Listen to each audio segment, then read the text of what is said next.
मूकं करोति वाचालं पङ्गुं लङ्घयते गिरिं यत्कृपात्तमहं वन्दे परमानन्दमाधवम्। श्रीमन्मदनगोपालं बृन्दारण्यपुरन्दरं श्रीगोविन्दं प्रपद्येऽहं दीनानुग्रहकारकम्। वन्दे मुकुन्दमरविन्ददलायताक्षं कुन्देन्दुशङ्खदशनं शिशुरोपवेशम् इन्द्रादिदेवगणवन्दितपादपीठं वृन्दावनालयमहं वसुदेवसूनुम्। नवजलधरवर्णं चम्पकोद्भासिकरणं विकसितनलिनाश्रियं विस्फुरन्मन्दहास्यं कनकरुचिदुकूलं चारुवर्धावचूलं कमपि निखिलसारं नौमि गोपीकुमारम्। रसशास्त्र में एक पूर्व राग होता है जिसमें प्रथम अपने प्रेमास्पद के दर्शन होते हैं और उन दर्शनों को लेकर हृदय में प्रेम की जागृति और मिलन की अत्यंत उत्कंठा उत्पन्न हो जाती है। भक्ति के प्रेम के क्षेत्र में यही भगवान का आकर्षण है। एक गुजराती कवि ने गाया है, राम वाण वाग्या होए ते जाने, ध्रुव ने वाग्या प्रहलाद ने वाग्या, लाग्या ठरे ठिकाने, राम बाण वाग्या होए ते जाने। राम के बाण जिसके हृदय में लग गए उसी को पता है कि राम बाण कैसा होता है। जिसको लगा वही जानता है। ध्रुव को लग गया था, प्रहलाद को लगा, वो ठीक हृदय को जाकर के बेध दिया तो वो फिर जगत में दूसरों के नहीं रहे। यही भक्ति में, प्रेम में यही स्थिति होती है कि मनुष्य जो जगत का है, भोगों का है, ये भगवान का बन जाता है और कोई अंतर नहीं पड़ता। शरीर यही रहता है, मन बुद्धि भी यही है, संसार भी यही है। और जहां हमारा मन संसार के विषयों में आसक्त है, जहां हम भोगों के बन रहे हैं, उसके बदले हमारा मन प्रभु के चरणों में आसक्त हो जाता है और हम उनके बन जाते हैं। बस उनके बन जाना यही साधना का सबसे ऊंचा लक्ष्य है। तुलसीदास जी महाराज तो कहते हैं कि तुम्हारी अनेकों जन्मों की बिगड़ी हुई अभी सुधर सकती है अगर तुम उनके बन जाओ। बिगड़ी जन्म अनेक की सुधरे अबही आज, हो ही राम को नाम जप तुलसी तज कुसमाज। भगवान के विरोधी संग जो कुछ भी हैं वो सारा का सारा कुसमाज है। चाहे वो मनुष्यों का हो, चाहे साहित्य का हो, चाहे किसी और संग का हो, खान पान का हो, वातावरण का हो, जो भगवान से विरोधी वो कुसंग, कुसमाज। कुसमाज का त्याग करे, भगवान का नाम ले और भगवान का हो जाए। भगवान का हो जाए ये पहली बात। तो इस प्रेम के साम्राज्य में, भक्ति के क्षेत्र में जब मनुष्य भगवान की कृपा से स्थिति पर पहुंच जाता है कि जब जगत के भोगों का उसके जीवन पर से आधिपत्य उठ जाता है। हम लोग तो जगत के भोगों के गुलाम हैं। और वो गुलामी हमारी प्रत्यक्ष है। रात दिन स्वप्न में भी हम भोगों के भजन में, भोगों की सेवा में ही संलग्न रहते हैं। हमारा पढ़ना लिखना, हमारा भजन पूजन, हमारा साधन, हमारी उपासना, हमारा ज्ञान, ये सभी हमारे द्वारा नियुक्त होते हैं भोगों की सेवा में।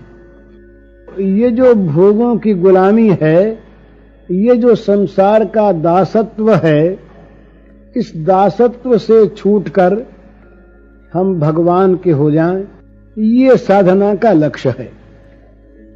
तो उसमें जब पहले जब भगवान की इस प्रकार की कोई दिव्य झांकी मन में आ जाती है तो क्या होता है, वो उन्मना हो जाता है। उसका जो मन है ना, वो उधर से हट जाता है। मन उधर से हट जाता है, इधर आ जाता है। तो जगत की सार संभाल, जगत के पदार्थों के लिए जो चिंता होती है, वो जगत के भोगों के लिए मन में होने वाला मनोरथ, ये सब के सब मिट जाते हैं। मनोरथ रहता है, मन में चिंता भी रहती है, चिंतन भी रहता है, आसक्ति भी रहती है, कामना भी रहती है, पर इन सब का विषय बदल जाता है। भोगों के बदले में भगवान विषय बन जाते हैं। तो वैसी अवस्था में क्या होता है, स्वाभाविक भोगों से विराग हो जाता है, भोगों की ओर से लापरवाही हो जाती है, भोगों की ओर से चित्त में एक अनास्था हो जाती है। तो उस अवस्था में शरीर का श्रृंगार, शरीर के खान पान, शरीर का निद्रा जागरण, शरीर की व्यवस्था, ये भी सारी अस्त व्यस्त हो जाती है। ये यहां जगत में होता है। हम जब किसी एक विषय में संलग्न हो जाते हैं, उसको प्राप्त करने के लिए या उसकी रक्षा के लिए, तो हम खान पान भूल जाते हैं। हमने देखा है बंबई में सट्टे वालों को, वो आखर वाखर वाले रातों जागा करते हैं, घर नहीं याद आता, स्त्री को भूल जाते हैं, मां को भूल जाते हैं, खान पान भूल जाते हैं। स्वाभाविक किसी के घर में किसी का पुत्र बीमार हो तो उसे क्या शरीर के कपड़ों की संभाल रहती है, सुध बुध रहती है? वो क्या अपने को सजा सकता है? अपने किसी काम को दत्तचित्त होकर के कर सकता है? नहीं कर सकता। उसके हृदय में एक व्याकुलता है, उसके प्राणों में एक अकुलाहट है। तो वो चाहता है किसी प्रकार से मेरा ये प्यारा पुत्र बच जाए, इसका जीवन संरक्षित हो जाए। इसी प्रकार जब भगवान को प्राप्त करने के लिए प्राण हाहाकार कर उठते हैं, प्राणों में एक वेदना, एक यंत्रणा, एक व्यथा पैदा हो जाती है, एक पीड़ा आ जाती है, तो वो पीड़ा, वो वेदना सारी बाहरी व्यवस्थाओं में अस्वस्थता ला देती है। कौन संभाल करे, कौन देखे? प्रियतम से मिलने को जिसके प्राण कर रहे हाहाकार, जिसके प्राण हाहाकार कर उठते हैं, वो ये नहीं देखता कि कितनी दूर जाना है और मार्ग में क्या क्या कष्ट है और किस किस प्रकार से हमें मार्ग तय करना पड़ेगा, यहाँ के सुखों का क्या होगा, यहाँ के आराम का क्या होगा।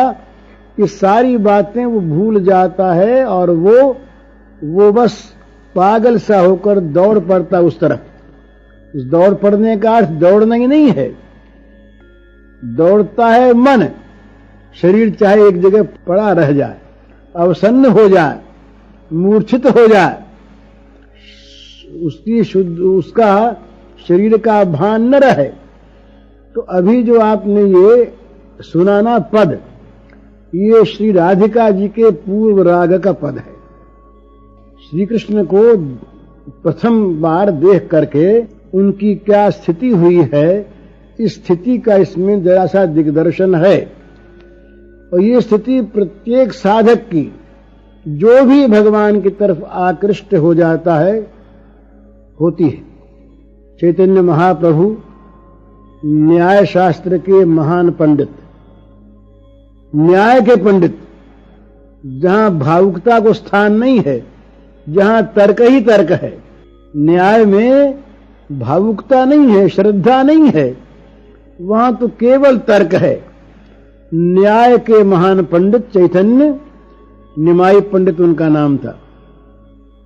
चैतन्य पीछे हुआ। निमाई पंडित जब भगवान की तरफ आकृष्ट हुए तो उनका पांडित्य भूल गया। पढ़ाने बैठते वो न्याय शास्त्र और कीर्तन करने लगते भगवान के प्यारे नाम का। ये स्थिति उनकी पाठशाला में हो गई।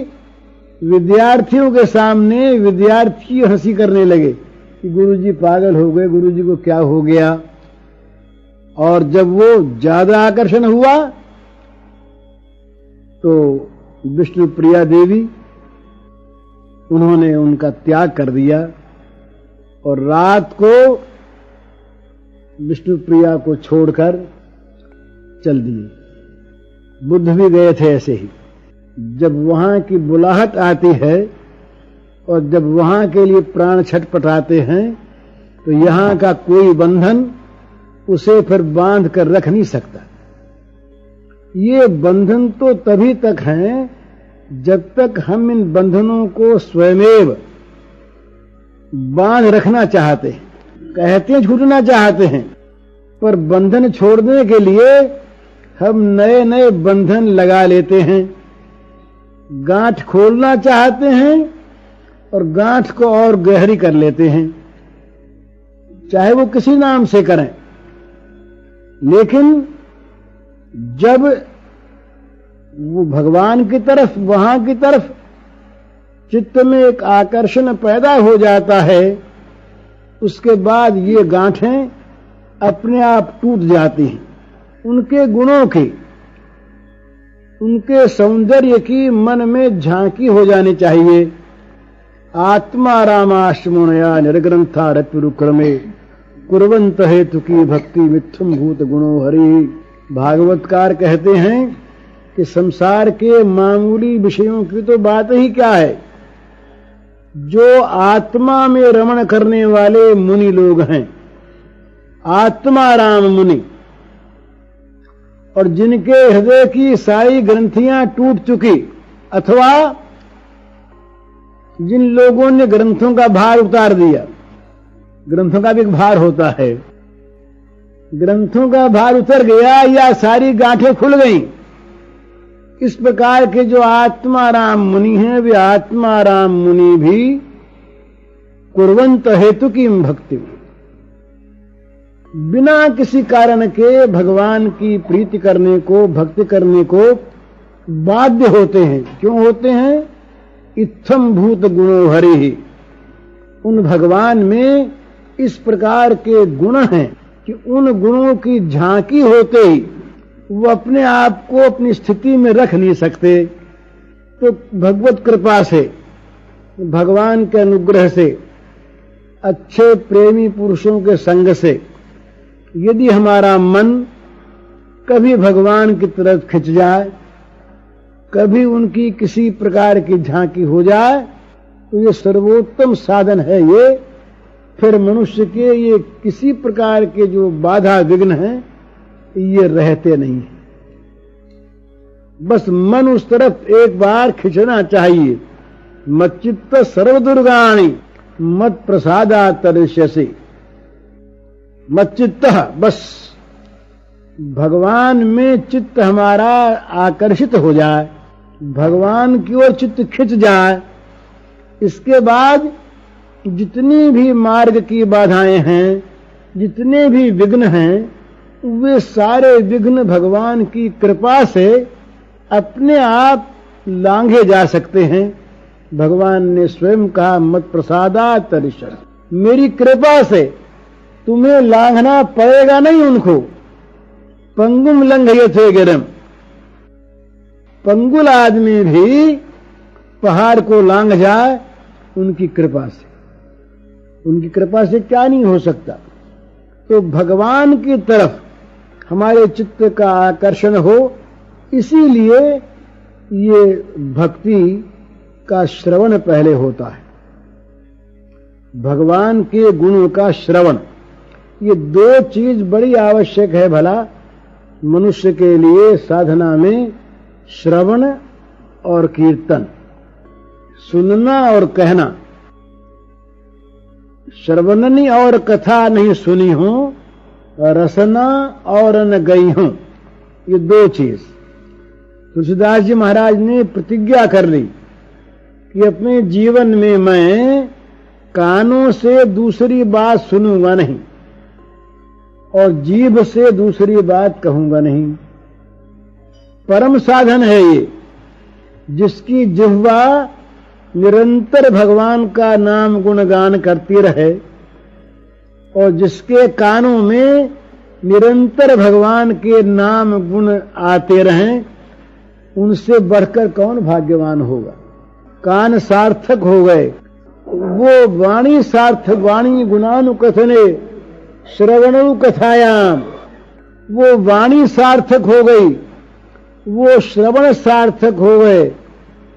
जिन श्रवणों में, वो तो कहा है कि भाई जिनके कानों में भगवान के गुण नहीं जाते उनके कान कैसे हैं, तो कहा वो सांप के बिल हैं। जैसे अंदर किसी बिल में सांप जाके घुस जाता है, सांप अपना बिल नहीं बनाता, ये दूसरे के बिलों में घुसा करता है। सांप चूहे के बिल में घुस गया, चूहा बेचारा भाग गया, वो चूहे को खा गया सांप, और सांप रह जाता अंदर। इसी प्रकार ये हमारे कान जो हैं, ये हैं तो भगवत गुणानुवाद सुनने के लिए, कान मिले इसलिए हैं।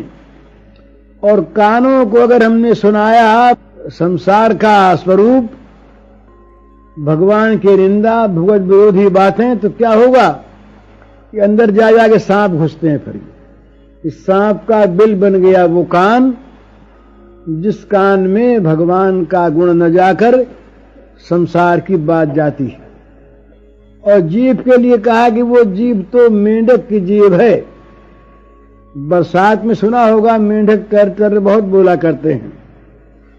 इसी प्रकार जिसकी जीभ भगवान का गुणगान नहीं करती, वो तो मेंढक की जीभ है। बल्कि एक जगह तो कहा कि वो विशोदगारिणी है, माने विष उगलने वाली, जहर उगलने वाली। संसार की बात, संसार के भोगों की बात जो आदमी करता है, वो जगत को क्या देता है, क्या बांटता है? वो बांटता है विषय विष, मीठा जहर जो लगता है मीठा। संसार के भोगों का स्वरूप क्या है? ये लगते हैं मीठे और फल देते हैं जहर का। विषयेंद्रिय संयोगात जत दग्रे अमृतोपमम परिणाम विषय में, वो ये भगवान ने कहा कि विषय के साथ इंद्रिय का संयोग होने पर जो सुख मिलता है वो मालूम होता है कि बड़ा अमृत है, सुधा सरीखा मीठा। परंतु परिणाम विषय में, वह परिणाम में जैसे जहर मारता है, इसी प्रकार ये मार देता है। तो अगर हम अपनी जीभ के द्वारा जगत के लोगों के सामने, घर के लोगों के सामने, अपने सामने ही भगवान को छोड़कर जगत चर्चा करते हैं, तो मानो हम विष वितरण करते हैं। संसार में हम विष को बांटते हैं। उस विष को प्राप्त करके लोगों में जहर फैलेगा। राग, द्वेष, कामना, क्रोध, ये सब के सब जहर हैं भला, ये सब के सब विष हैं। तो इनको उत्पन्न करने वाले, इनको बढ़ाने वाले जितने वाक्य हैं वे सब के सब जहर फैलाने वाले वाक्य हैं। ये सिद्धांत है। तो इन वाक्यों से मनुष्य अपने आप को रोके। यहां तक कहा कि हम अगर किसी के मित्र हैं, किसी के भाई हैं, या जहर पिला करके इनको नरकों में भेज दें, तो क्या हम इनके सच्चे संबंधी हैं? क्या हम इनके सच्चे प्रिय हैं? तुलसीदास जी कहते हैं कि ऐसे जो प्रिय हैं उनको तो भाई त्याग दो, 1000 बैरी के समान, करोड़ बैरी के समान त्यागो। जाके प्रियन राम वैदेही, तजिए ताहि कोटि बैरी सम, यद्यपि परम सनेही, जाके हे प्रियन राम वैदेही।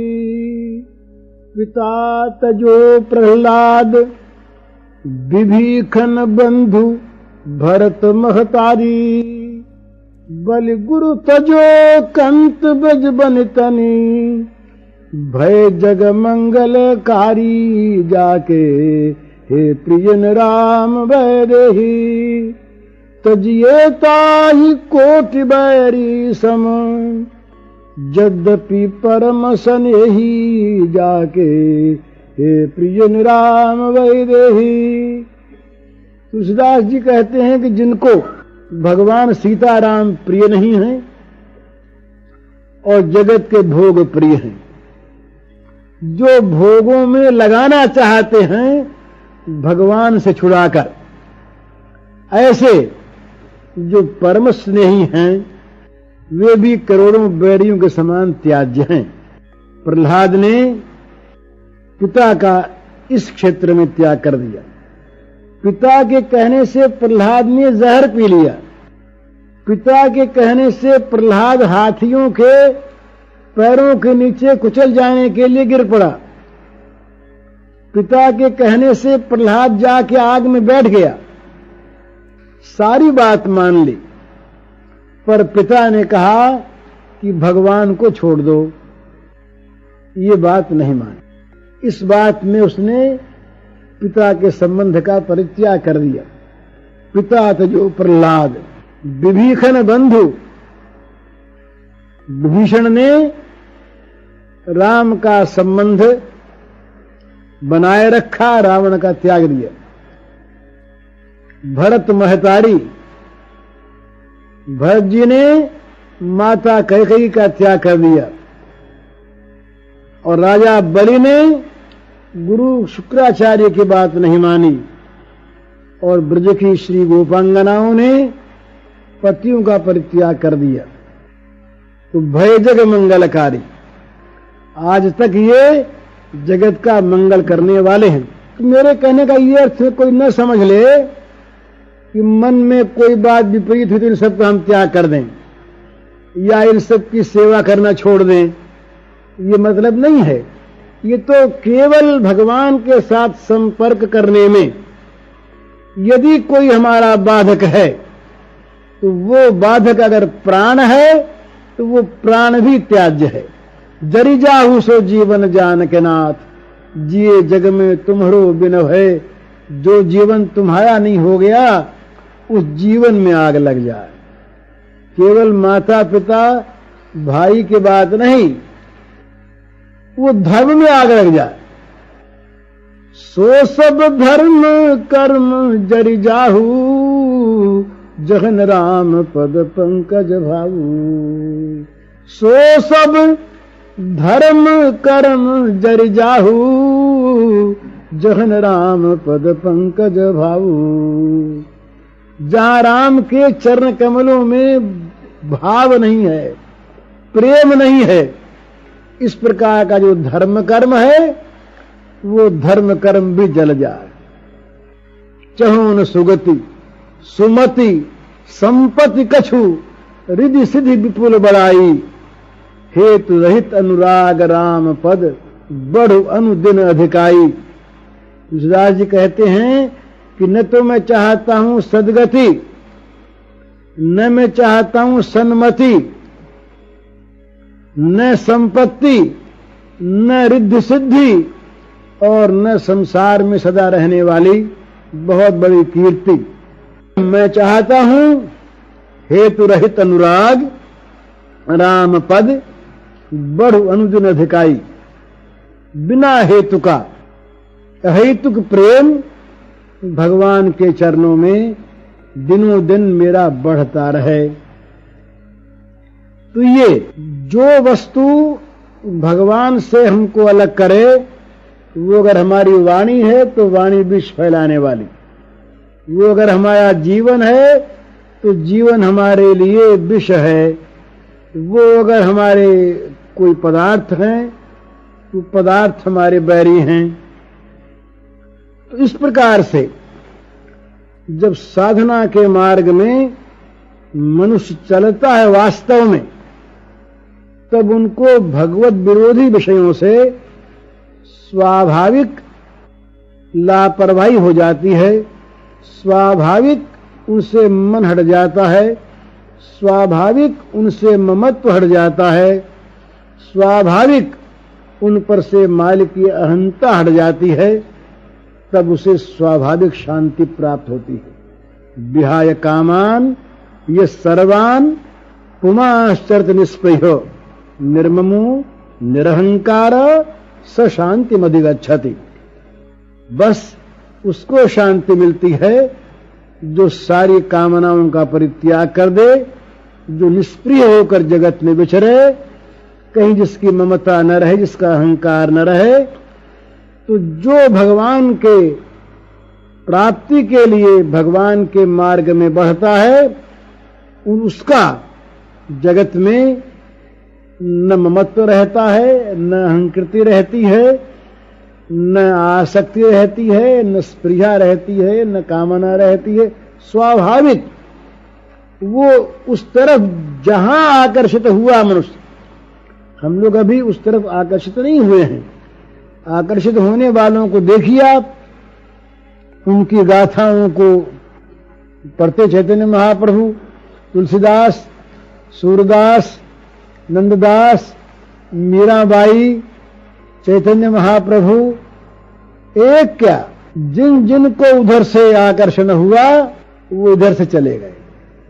और ये जाना ही पड़ता है, चाहे वो शरीर रहे यहीं पर और रहेगा यहीं पर इसका होकर नहीं रहेगा, इसके बंधन से छूट जाएगा, इसकी गांठ टूट जाएगी, इससे बाहर निकल जाएगा।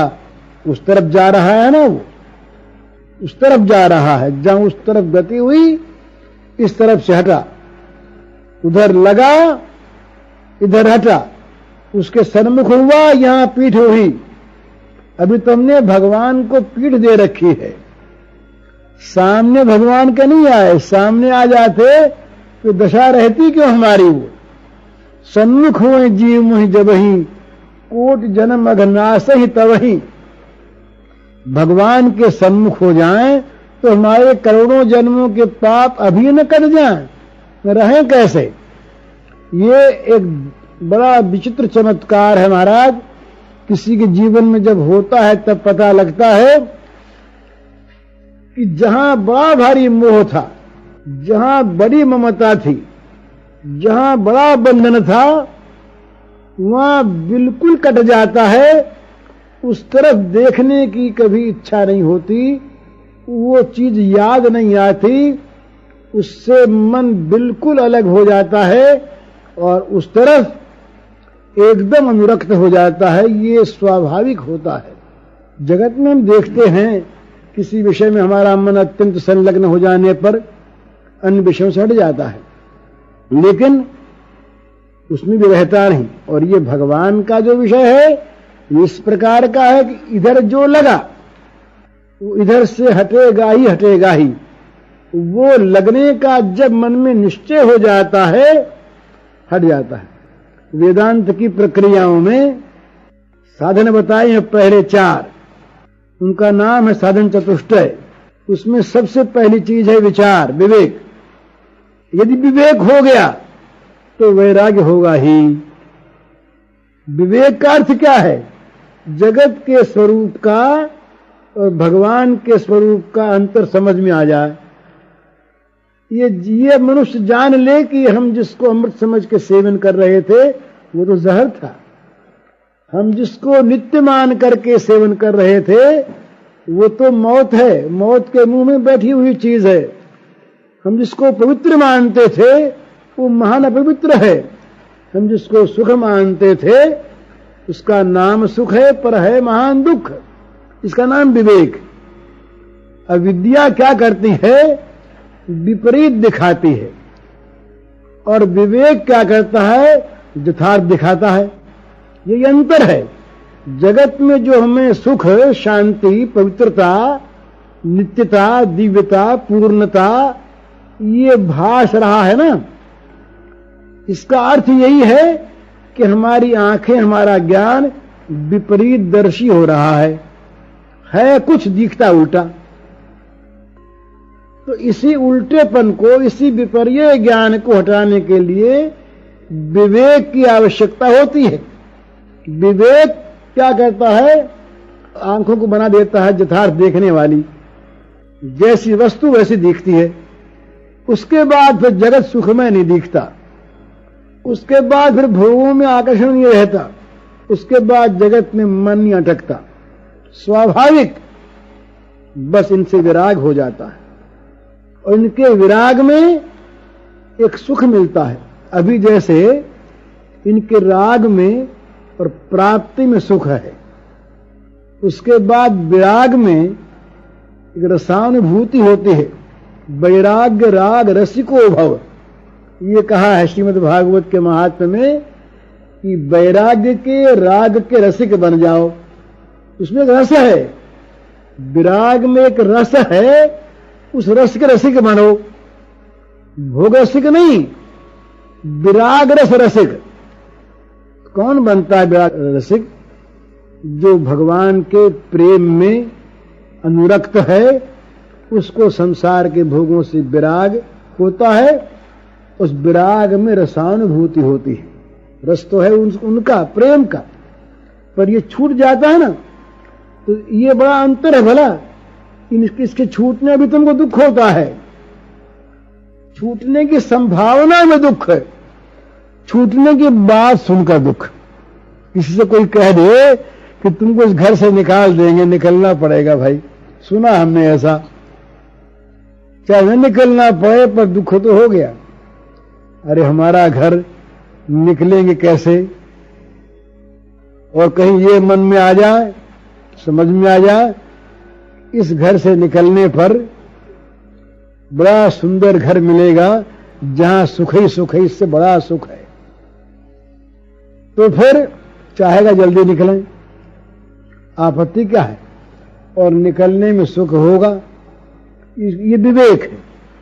हमें जहां संसार की एक एक वस्तु के छूटने में, छूटने की आशंका में, छूटने की संभावना में दुख होता है, उसके बाद छूटने में सुख होगा, रस आएगा। क्यों? कि वो प्राप्त होता है। तो जब भगवान की ओर से किसी प्रकार का आकर्षण हमारे मन में हो जाता है, वास्तविक, केवल सपने की बात नहीं, देखा देखी की चीज नहीं, कौतूहल की चीज नहीं, वास्तव में हमारा चित्त भगवान की ओर एक बार खिंच जाए वास्तव में, तो भगवान में एक इस प्रकार की स्वाभाविक वृत्ति है कि वो छोड़ना नहीं जानते हैं। पकड़ना तो जानते हैं, पर पकड़ लेने के बाद अगर हम चाहें कि हम उनको उनसे छुड़ा लें तो छुड़ा नहीं सकते हम। वो अगर छोड़ के कहीं जाते हैं तो छोड़ के भी नहीं जा सकते, वो फिर मन में बस जाते हैं, बाहर से भले चले जाएं। जहां जहां पर किसी भी प्रेमी को भगवान छोड़ के गए हैं, उसके मन में निरंतर रहकर छोड़ने की लीला की है। इसीलिए ब्रज की गोपियों ने कहा कि हमारे श्याम सुंदर तो कभी ब्रज छोड़कर एक प्राण गए ही नहीं। वृंदावनम परित्यज्य पादमेकम न गच्छति, एक प्राण नहीं गए। तुम कहते हो मथुरा में रहते हैं, वो मथुरा में क्या और रहते होंगे। हमारे श्याम सुंदर तो रात दिन हमारे पास ही रहते हैं, कभी गए ही नहीं कहीं। वो जा सकते नहीं, वो तो हमारे हैं, वो जाएंगे कैसे, वो नहीं जा सकते। जाते हैं ये और हैं।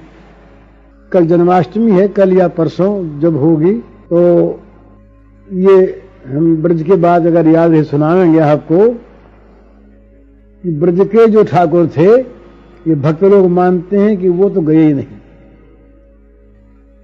ब्रज के ठाकुर जो हैं ये तो वसुदेव जी उनको छोड़ गए, और जो गए वो जो छोड़ गए वो वही गए। ब्रज वाले न तो गए और न आए। ये ब्रज के भक्त प्रेमियों का ऐसा अनुभव है, और उसमें युक्ति देते हैं। वो युक्ति है उसमें, भागवत की युक्ति। तो मतलब कहेगा ये है, वो तो अलग प्रसंग है। ये साधना की बात है कि भगवान छोड़ना नहीं जानते। एक बार हम भगवान को अपना हाथ पकड़ा दें, फिर हम छोड़ना चाहेंगे, भगवान छोड़ेगा नहीं। पर हाथ पकड़ाने पर दशा क्या होगी हमारी, इधर से हाथ छूट जाएगा। उनसे जहां हाथ पकड़ाया इधर हाथ छूटा, दोनों तरफ हाथ नहीं रहेगा। भगवान हाथ पकड़ते तब हैं जब इधर छूट जाता है, और जब भगवान पकड़ते हैं तो उधर छूट जाता है। ये नियम समझ लीजिए। ये भोग प्रेम और भगवत प्रेम दोनों साथ साथ कभी रहते नहीं। ये नियम है। उनको पकड़ा कि ये छूटा कि उनको पकड़ा, दोनों साथ रहते। जहां राम तह काम नहीं, जहां काम नहीं राम, तुलसी कबहू न रह सके, रवि रजनी एक ठाम। रवि और रजनी, सूर्य और रात्रि, ये दोनों जैसे एक समय एक साथ नहीं रह सकते। इसी प्रकार भोग और भगवान एक साथ एक आसन पर नहीं बैठ सकते, नहीं रह सकते। भोग रहेंगे, भगवान के पूजा के उपकरण बन के रहेंगे, पूजा की सामग्री बन के रहेंगे, पूजा के उपचार बन के रहेंगे। भगवान का आसन लेके नहीं रहेंगे, नहीं रह सकते। और यदि भोगों ने आसन ले रखा है, उनको अगर हमने आसन पर बिठा रखा है, तो भगवान आवेंगे नहीं, भगवान अलग रहेंगे। इसलिए जहां उनकी तरफ आकर्षण होता है, वहां भगवान का आकर्षण कहता है कि इनको छोड़ो, तैयार हो गया छोड़ने के लिए। हरिदास महाराज थे चैतन्य महाप्रभु के शिष्य। वो कहते हैं कि मुसलमान थे, भगवान नाम के बड़े प्रेमी। तो वो 3 लाख नाम का रोज जप किया करते थे, जोर जोर से बोलकर, जिसमें सब लोग सुने और पवित्र हो जाएं। तो एक गांव में गए, वहां के जमींदार ने उनको दिगाना चाहा और भ्रष्ट करना चाहा। तो उन्होंने एक वेश्या को ठीक किया और कहा कि तुम हरिदास की कुटिया में जाना। वो हरिदास की कुटिया में पहुंची रात्रि के समय। हरिदास अपने नाम कीर्तन में निमग्न। अब ये रस जो आ रहा है ना, अब इसके सामने सारा रस बिरस। जो मुझे राम लागते मीठे, तो नवरस खटरस अनरस भय जाते सब सीठे। उनको रस आ रहा था दूसरा। ये बिचारी रात भर बैठी रही, नाम सुनती रही, इन्होंने उसकी तरफ झांका ही नहीं, देखा ही नहीं। सवेरे उठे तब बोले, भाई तू तो रात को आई बैठी रही, पर हमको तो फुर्सत नहीं मिली, अब क्या करें, तुमसे कब बात करते।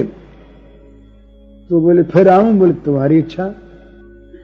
वो बेचारी फिर रात को आई, यहां तो वही काम। रात भर फिर बैठी, नाम सुना, महात्मा का संग, बड़ा अंतर पड़ा, अंतकरण पवित्र होने लगा। इस सवेरे फिर उठे, तीसरे दिन 2 रात भी थी, फिर वही बात कही, बोले भाई क्या करें, हमको तो फुर्सत मिली नहीं। फुर्सत इनको कब मिले? 3 लाख नाम जप करें रात दिन में और उसमें आवे इनको रस, फुर्सत कैसे ही मिले? न मन जाए न समय पास, कुछ नहीं। वो बेचारी हैरान हो गई, लौट गई।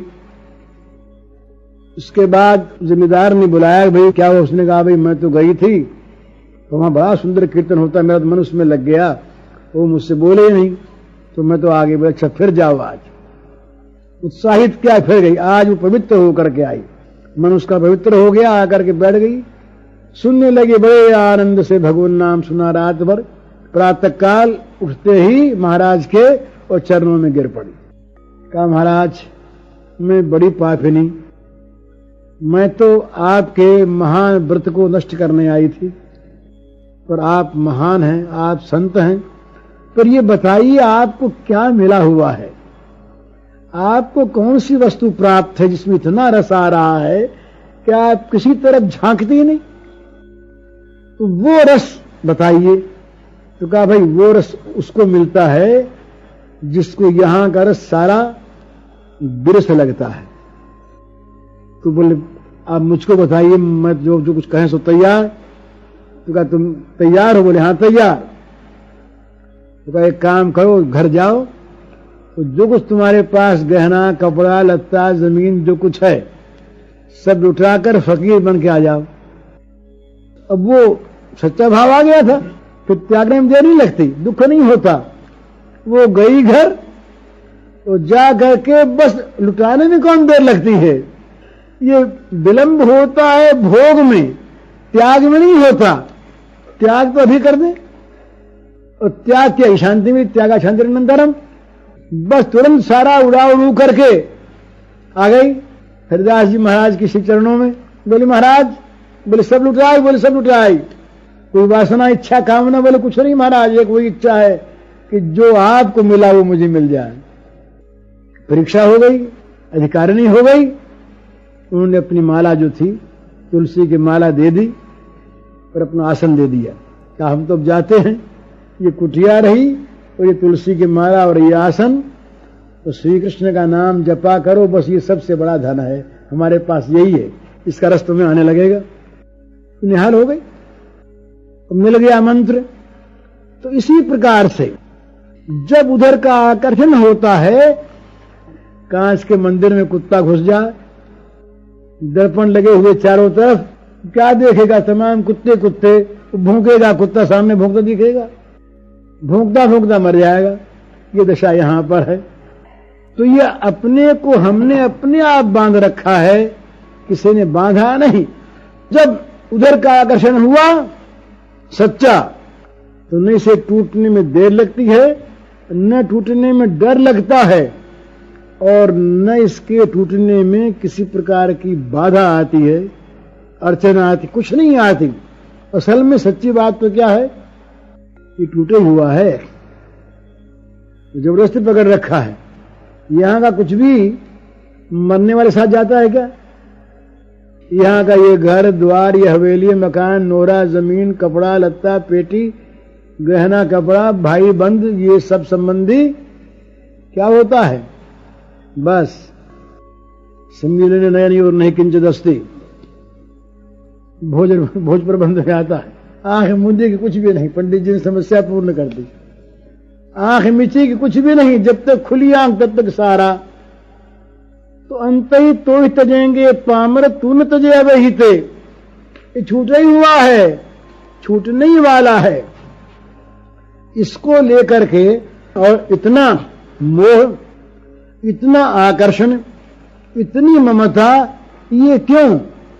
ये केवल हमारा अभाग्य है, केवल हमारा अज्ञान है, केवल हमारी ये जगत की आसक्ति है, जो हमें रात दिन सुख की ओर से, आत्यंत सुख की ओर से हटाकर महान दुख की ओर हमको लगाए हुए है। इसलिए ये महात्माओं के द्वारा श्रवण करें, पहले भगवान की गुण गाथा को सुने और सुन करके उन्हीं बातों को कहे। अकेले में वही कहे, दो भाई मिले तो वही बात कहे, दो बहनें मिले तो वही बात कहे, उसी की बात, उसी की चर्चा, और कोई बात नहीं, दूसरी बात अच्छी न लगे। ललित किशोरी पार लगावे माया की सरिता बहती। ललित किशोरी और ललित माधुरी ये भाई थे, कुंदनलाल और फुंदनलाल शाह थे इसके, लखनऊ के। जाके वृंदावन रह गए। एक का नाम पड़ा ललित किशोरी और एक का नाम ललित माधुरी। ललित किशोरी जी ने गाया ये, नहीं सुहावे जग की बातें दिलवर की चर्चा सहती, ललित किशोरी पार लगावे माया की सरिता बहती। दूसरी बात करने लगे, घर के लोग आए थे, कहा दूसरी बात मत करो, हमारे प्रियतम की बात के सिवा हमें और बात भाई सुहाती नहीं, भाती अच्छी नहीं लगती। क्यों नहीं भाती? का कहीं बह गए तो? यहां तो माया की नदी बह रही है, इस नदी में बहना बड़ा सहज, जरा सा पैर फिसला के गिरे कि बहे, तो और बात सुनना नहीं चाहते। नहीं सुहावे जग की बातें, एक दिलवर की चर्चा सहती। दिलवर जो हमारे प्राण प्रियतम हैं श्री कृष्ण, उनकी बात कहनी हो तो कहो और कोई बात कहो मत। इस प्रकार से सुनने में बहरा हो जाए और बोलने में गूंगा हो जाए, दूसरी बात कहे नहीं, दूसरी बात सुने नहीं, ये श्रवण कीर्तन, ये भक्ति में भी पहली चीज है दो। ये श्रवणम कीर्तनम विष्णु स्मरणम पादसेवनम अर्चनम वंदनम दास्यम सख्यम आत्मनिवेदनम, ये नवधा भक्ति में ये पहली भक्ति श्रवण है। भगवान का गुण, भगवान की लीला कथा, भगवान का नाम निरंतर प्रेम से सुनता रहे, जगत की चर्चा भूल जाए, छोड़ दे। कहते हैं अन्येषु दोष गुण चिंतन मासु मुक्त्वा लीला कथा रसवो नितराम पिबत्वम। गोकर्ण जी महाराज ने कहा कि भाई दूसरों के दोष गुण दोनों को तुरंत छोड़ दो। अन्येषु दोष गुण चिंतन मासु मुक्त्वा, दूसरों के दोष गुणों के चिंतन को, दोषों को भी और गुणों के चिंतन को तुरंत छोड़ दो। और जो भगवान की मधुर लीला कथा है उसके रस को निरंतर तुम पीते रहो। तो इस प्रकार से कानों के द्वारा भगवान की लीला कथा, भगवान का गुणानुवाद, भगवान का नाम, इसको सुनता रहे और जीभ से जहां तक बने वहां तक बस भगवान के नाम गुणों की चर्चा, भगवान की लीला कथा की चर्चा यही करता रहे। ये सबसे बड़ा साधन है। ये करने से क्या होता है, कोई कोई कथा, कोई लीला कभी ऐसी आ जाती है वो मन को खींच लेती है, जहां एक बार खींचा के खींचा। एक महात्मा ने ये कहा है कि भाई एक स्थान पर कहीं पारस पत्थर था, पर कौन सा पारस ये पता नहीं, तो महात्मा ने बताया कि एक काम करो, यहां बैठ जाओ और लोहा हाथ में रखो, पत्थर निकालते जाओ, लोहे को छेड़ाते चले जाओ, जिस पत्थर से लोहा सोना हो जाए वही पारस। इसी प्रकार से भगवान के नाम गुण लीला को गाते सुनते रहो, कोई ऐसी आ जाएगी। राम नाम जपते रहो जब लग घट में प्राण, कबहू दीन दयाल के भनक पड़ेगी कान। कोई ऐसी घटना हो गई, ऐसी लीला आ गई, तुरंत काम बन गया। नरसिंह जी महाराज रहे, वो जाते थे रोज कीर्तन में, भजन में। घर में कोई था नहीं, वो मामा का लड़का था, उनके घर में रहते थे, मैं मेरे भाई के घर में। भौजाई थी, वो बेचारी सहती बहुत थी। ये कभी रात को 1 बजे आवे, कभी 2 बजे आवे, कभी आवे नहीं, कभी दोपहर को आवे, बेचारे सो लिए बैठे रहे। अब कभी कभी आदमी झुंझलाहट आई जाती है। एक दिन ये बड़े देर से आए तो वो बोली कि कहाँ गए थे? बोले भगवान के कीर्तन में गए थे। बोले इतनी देर? बोले बड़ा आनंद आया भाभी, वहां पर बड़ी मौज थी, हम तो कीर्तन में लग गए। बोले इतना प्रेम भगवान से हो तो भगवान से मिल कराओ। भाभी ने ताना मार दिया। बोले अच्छा भाभी, अब तो मिलकर ही आवेंगे। निकल गए। और काम बन गया। इसके बाद नरसिंह जी गए, जा करके जूनागढ़ से दूर पर 18 या 20 मील पर एक शिव जी का मंदिर है। वहां बड़ी श्रद्धा के साथ, विश्वास के साथ शिव जी से ये कह के बैठ गए, बोले महाराज हमारी मनसा पूर्ण करो, नहीं तो उठेंगे नहीं, तुम्हारा भजन करेंगे। 18 या 20 दिन बीते, शिव जी प्रकट हो गए। शिव जी ने कहा कि नरसिंह क्या चाहते हो? नरसिंह जी बड़े चतुर, उन्होंने कहा महाराज जो चीज आपको सबसे अधिक प्यारी लगती हो, मीठी लगती हो, वो हमें दिखा दो। कि नरसिंह जी ने स्वयं अपनी कथा लिखी है, रागमाला नाम से वो पुस्तक गुजराती प्रेस से प्रकाशित हुई है, गुजराती में पद हैं उसका, उसमें ऐसा लिखा। तो उन्होंने कहा नरसिंह जी ने कि जो आपको सबसे प्रिय हो, मधुर हो, वो हमें दिखला दो। नरसिंह जी को गोलोक में ले गए शिवजी महाराज, और गोलोक में उन्होंने सब कुछ दर्शन किया, वहां पर सारी लीलाएं देखी। नरसिंह जी निहाल हो गए। तो लगे रहे आदमी, न मालूम कब कोई उल्टी सीधी बात ही लग जाए, कोई लीला ही सामने आ जाए। मां लगी थी, ध्रुव की मां लगी हुई थी, और उस मां के कारण से उस मौसी ने ध्रुव को एक बार ऐसी कह दी कि लग गई, ध्रुव को भगवान मिल गए। तो लगे रहना चाहिए, किसी प्रकार से लगा रहे आदमी, तो न मालूम कब किस प्रकार कहां भगवान की कृपा हो जाए, कब मिल जाए कोई चीज। पर जब मिल जाएगी, आकर्षित तो हो जाएगा मन। तब जो दशा अभी आपने ये कहने की पूर्व जो सुनी, पद में मटकी लेकर गई थी, जमुना में जल भरने गई थी, तो श्री कृष्ण के वहां दर्शन हो गए। चित्त श्री कृष्ण के हाथ बिक गया, चला गया। अब बस श्री कृष्ण के सिवा कुछ रहा ही नहीं, जगत में कुछ है ही नहीं। यही तो साधना का फल है, वही असली साधना है जो साध्य वस्तु के सिवा सबके अस्तित्व को मिटा दे, वो साधना है। तो दूसरा अस्तित्व रहे नहीं इस जगत में, वही दीख है। या तो कोई दिखे नहीं, और दिखे तो वही दिखे। संसार में अपने उस प्रियतम के सिवा किसी दूसरी वस्तु की सत्ता न रहे, ये साधन का वास्तविक फल है। चाहे इसे ब्रह्म प्राप्ति कहें, ब्रह्म साक्षात्कार कहें, भगवत प्राप्ति कहें, प्रेम प्राप्ति कहें, कुछ भी इसका नाम रखें, लेकिन साधन का फल तभी सिद्ध होता है कि जब साध्य वस्तु के सिवा और कुछ रह न जाए। वो फिर जानने वाला भी नहीं रहेगा, वो भी मिट करके साध्य बन जाएगा। ये दशा उसकी होगी। वो ये नहीं मालूम हुआ कि हम हैं या हमारा जीवन है।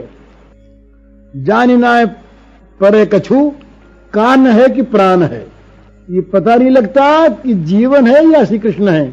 श्री कृष्ण जीवन हो गए और जीवन श्री कृष्ण हो गया। इस प्रकार से एक साध्य वस्तु के अतिरिक्त जित देखो चित श्याममयी है।